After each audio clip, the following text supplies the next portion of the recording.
สวัสดีค่ะนางสาวนิรชาวงศ์ชมพูนะคะเป็นวิสัญญีพยาบาลค่ะสังกัดภาควิชาวิสัญญีวิทยาคณะแพทยศาสตร์ศิริราชพยาบาลค่ะโครงการวิจัยที่เข้าร่วมกับ R2R นะคะชื่อผลของการใส่สายสวนหลอดเลือดดำใหญ่จากหลอดเลือดดำส่วนปลายสู่หลอดเลือดดำส่วนกลางหรือเราเรียกว่าพิกไลน์นะคะของผู้ป่วยเด็กในโรงพยาบาลศิริราชค่ะ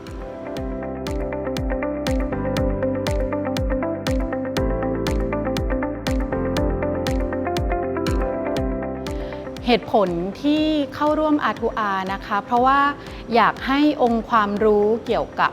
พิกไลน์นะคะได้รับการเผยแพร่นะคะแล้วก็อยากให้ทีม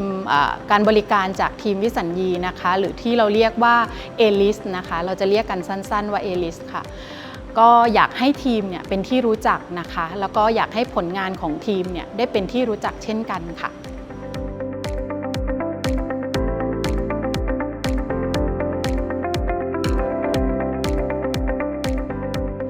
ที่มาที่ไปของโครงการวิจัยนี้นะคะก็คือสายพิกไลน์นะคะเป็นสายสวนหลอดเลือดดำชนิดหนึ่งนะคะที่ใช้งานตั้งแต่ intermediate to long term นะคะทีนี้การใส่สายสวนในโรงพยาบาลศิริราชนะคะเราจะมีการใส่อยู่จากหลายหน่วยนะคะทั้งจากคุณหมอเด็กแล้วก็ intervention นะคะแล้วก็หน่วยงานของเราก็คือภาควิชาวิสัญญีนะคะทีนี้ภาควิชาวิสัญญีเดิมทีเนี่ยค่ะการใส่สายสวนเนี่ยอยู่ในรูปแบบของ One Man ตั้งแต่ปี 2010 แล้วนะคะแต่เรา develop มาเป็นกระบวนการของทีมเนี่ยเมื่อปี 2018 นะคะแล้วให้บริการภายใต้ชื่อของ ALIS นะคะมาตั้งแต่ปี 2018 นะคะซึ่งผู้ป่วยเด็กจะมีจำนวนที่เข้ารับบริการเพิ่มขึ้นทุกปีนะคะณ ปัจจุบันนี้ตกอยู่ประมาณ 60-70 รายต่อปีซึ่งผู้ป่วยเด็กกลุ่มนี้ค่ะมีความยากในการที่จะใส่มากกว่าคนไข้กลุ่มผู้ใหญ่นะคะแล้วค่อนข้างท้าทายในการบริการของทีมเหมือนกันนะคะก็เลยสนใจที่อยากจะรายงานผลการใส่สายสวนในกลุ่มผู้ป่วยกลุ่มนี้แต่พอเราไปรีวิวหรือทบทวนวรรณกรรมดูแล้วนะคะพบว่าวรรณกรรมที่มีอยู่ในเมืองไทยเนี่ยมีอยู่อย่างจำกัดมากเลยค่ะแล้วก็ไม่ค่อยอัปเดตนะคะก็เลยคิดว่าอยากรายงานผลการใส่สายสวนของทีมในผู้ป่วยเด็กนะคะให้เป็นที่รู้จักนะคะเนื่องจากว่ากลุ่มผู้ป่วยที่เราใส่เนี่ยค่อนข้างเป็นจำนวนมากและน่าจะมากที่สุดในเมืองไทยอะค่ะที่ให้บริการอยู่ณขณะนี้ค่ะผลจากการใส่สายพิกไลน์ในผู้ป่วยเด็กนะคะทั้งหมดมี124รายนะคะก็พบอัตราความสำเร็จจากการใส่อยู่ที่ 96.92% นะคะซึ่งทำให้ทีมเนี่ยได้รับการยืนยันว่าการใส่สายสวนหลอดเลือดดำในผู้ป่วยเด็กเนี่ยของเราเนี่ยวิสัญญีก็มีความสามารถและก็มีพบอัตราความสำเร็จที่ค่อนข้างสูงค่ะนำมาซึ่งการปรับกระบวนการทำงานค่ะ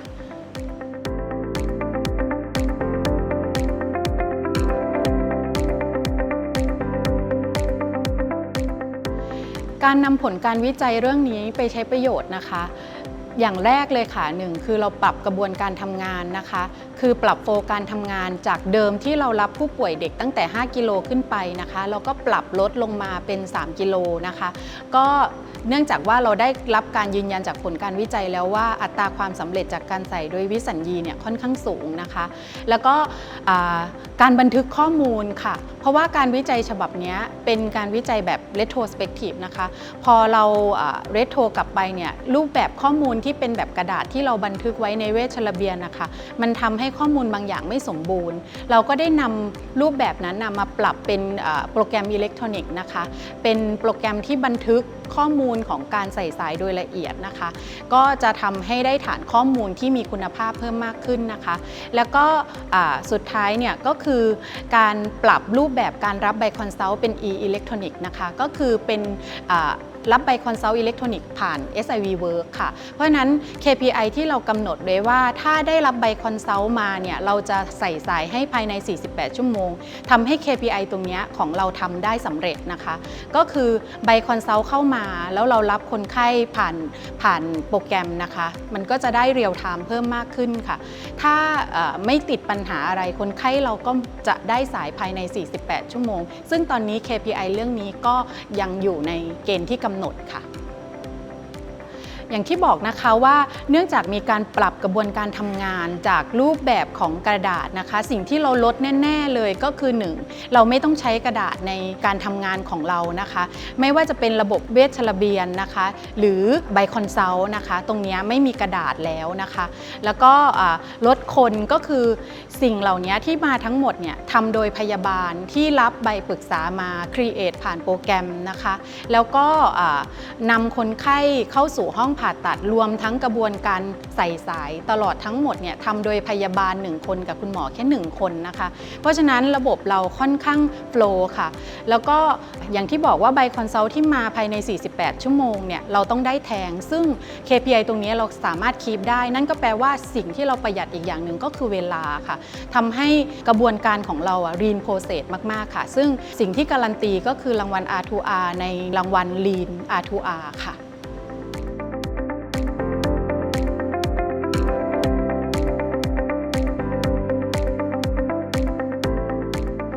การต่อยอดผลงานวิจัยนะคะขอ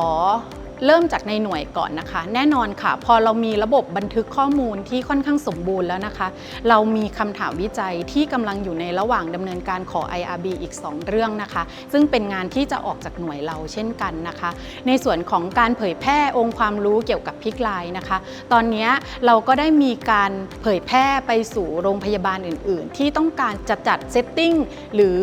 หน่วยบริการที่มีลักษณะคล้ายคลึงกันนะคะเราก็จะเป็นโรโมเดลหรือเป็นต้นแบบให้โรงพยาบาลอื่นๆเขาได้แนวคิดของเราและนำไปปรับใช้กับโรงพยาบาลซึ่งเราได้นำไปเผยแพร่มาแล้วในโรงพยาบาลนครปฐมค่ะ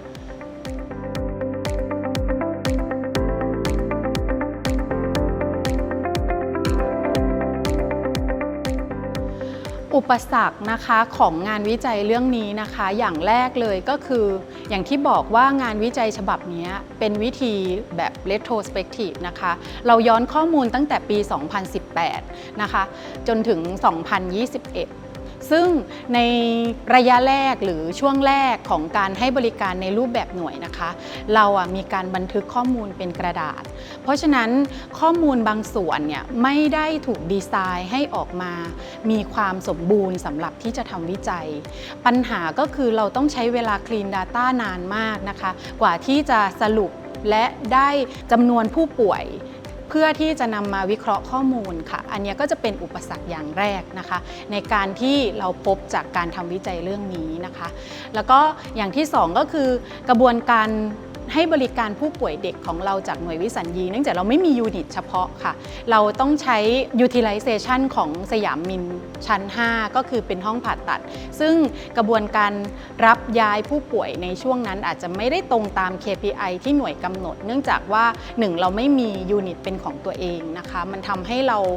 อาจจะรับคนไข้ได้ไม่ตรงหรือไม่ทันเวลาที่ KPI กำหนดค่ะซึ่งตรงนี้เราก็ได้ปรับกันอยู่ค่ะ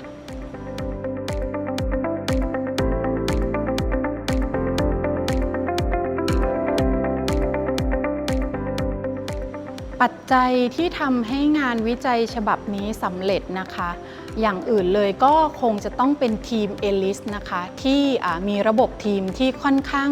เป็นทีม performance มากๆนะคะทุกคนในทีมทั้งอาจารย์แพทย์และวิสัญญีพยาบาลนะคะที่เรามีอยู่ณขณะนี้ทุกคนให้บริการด้วยใจจริงๆนะคะแล้วก็เป็นผู้ที่ทำให้ข้อมูลสามารถที่จะนำมาพัฒนาเป็นรูปแบบกระบวนการวิจัยได้นะคะซึ่งถ้าไม่ได้ทีมที่แข็งแกร่งเหล่านี้ค่ะมันก็จะทำให้งานวิจัยนี้ไม่สามารถสำเร็จได้นะคะอย่างอื่นก็ต้องขอบคุณทีมทั้งทีมเลยค่ะผู้ที่อยากขอบคุณท่านต่อไปก็คืออาจารย์ที่ปรึกษานะคะก็คือรองศาสตราจารย์นายแพทย์ประเสริฐสวัสดีวิภาชัยนะคะท่านเป็นผู้ก่อตั้งการใส่สายแล้วกันนะคะพิกไลน์เนี่ยอยู่ในโรงพยาบาลศิริราชเดิมทีท่านเป็นคนใส่คนแรกนะคะแล้วก็ถูกพัฒนามาในรูปแบบของทีมโดยอาจารย์เป็นแกนนำหลักนะคะแล้วก็อาจารย์ก็ยินดีที่จะมาเป็นที่ปรึกษาให้ในงานวิจัยฉบับนี้นะคะแล้วก็ให้คำแนะนำตลอดจนถ่ายทอดความรู้ความชำนาญเกี่ยวกับการใส่สายพิกไลน์ไม่ว่าทั้งเด็กและผู้ใหญ่นะคะแล้วก็อีกคนนึงก็คือผู้ร่วมวิจัยนะคะก็คือคุณคณิตากสิการค่ะที่เป็นแหล่งข้อมูลที่สำคัญนะคะใน Database ที่จะช่วยนำมาพัฒนาวิจัยฉบับนี้ให้สมบูรณ์ค่ะ นอกจากนั้นภาควิชายังมีหน่วยวิจัยนะคะซึ่งณขณะกำลังทำเมนูสคริปต์เนี่ยค่ะก็มีการจัดโครงการพิเศษขึ้นก็คือเรียกว่าเมนูสคริปต์แคมป์ของหน่วยวิจัยภาควิชาก็ได้รับคำแนะนำดีๆนะคะจากรองศาสตราจารย์แพทย์หญิงนะคะพัชรียานิวัฒน์ภูมินทร์นะคะที่ช่วยดูแลและก็ปรับเนื้อหาในงานวิจัยฉบับนี้ให้มีความสมบูรณ์มากยิ่งขึ้นก็ต้องขอบคุณภาควิชาที่สนับสนุนตรงนี้ด้วยค่ะ